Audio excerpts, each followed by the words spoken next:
Welcome.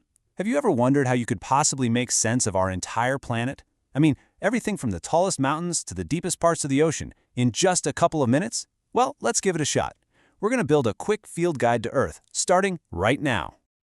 Okay, let's dive into this.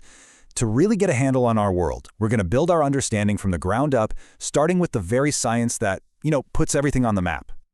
So, our starting point? It's geography. And hey, forget just memorizing maps from school. This is the real deal. It's the study of how all the pieces of our world, the physical stuff and the human stuff, all connect and interact with each other. It's basically the ultimate how it works manual for planet Earth. Let's start with the number 7. What do you think that represents? Well, this is the number of enormous landmasses that carve up our world map. These are, of course, our continents. And here they are, the world's great stages. You've got the incredible scale of Asia, the iconic landscapes of Africa, and the two massive continents of the Americas. Then there's Europe, with its deep, rich history, the totally unique world of Australia, and all the way at the bottom of the globe, the huge, frozen continent of Antarctica. All right, next number up, 5.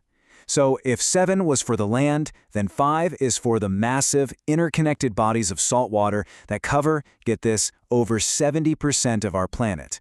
We're talking about our oceans. But really, they're all just parts of one giant global system. You've got the vast Pacific, the bustling Atlantic, the warm Indian Ocean, and then the chilly waters of the Southern and Arctic Oceans. And they're so much more than just water. Their currents are like the engine that drives our planet's entire climate, moving heat all around the globe. So, we've got the big picture, right? The continents and oceans. But let's zoom in. What are the actual shapes of the land that we walk on? This is where we get into what are called landforms.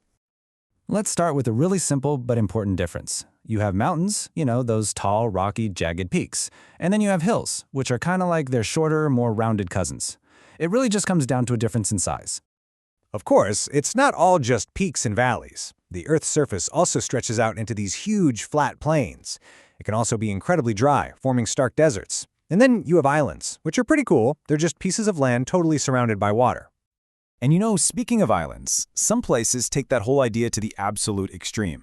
There's one country in particular that isn't just an island, it's a massive, sprawling collection of them, the Philippines. You have to hear this number.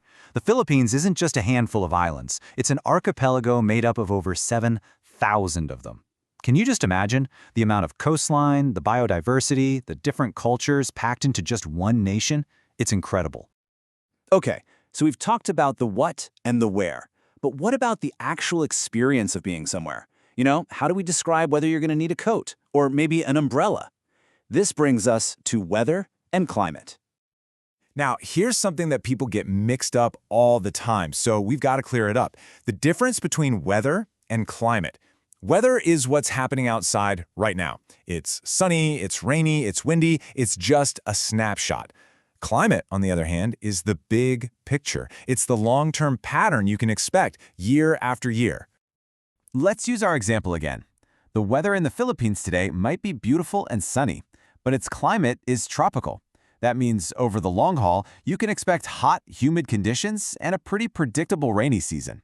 You see? Climate is what you expect. Weather is what you get. And before we wrap this up, just a few final pieces of the puzzle. That simple spin of our planet on its axis, that's what gives us our daily cycle of day and night. The equator, that imaginary belt around the Earth's middle, marks the area that gets the most direct sunlight. And the poles? Well, they're basically the planet's natural freezers. If there's one big idea to take away from our little tour, it's this.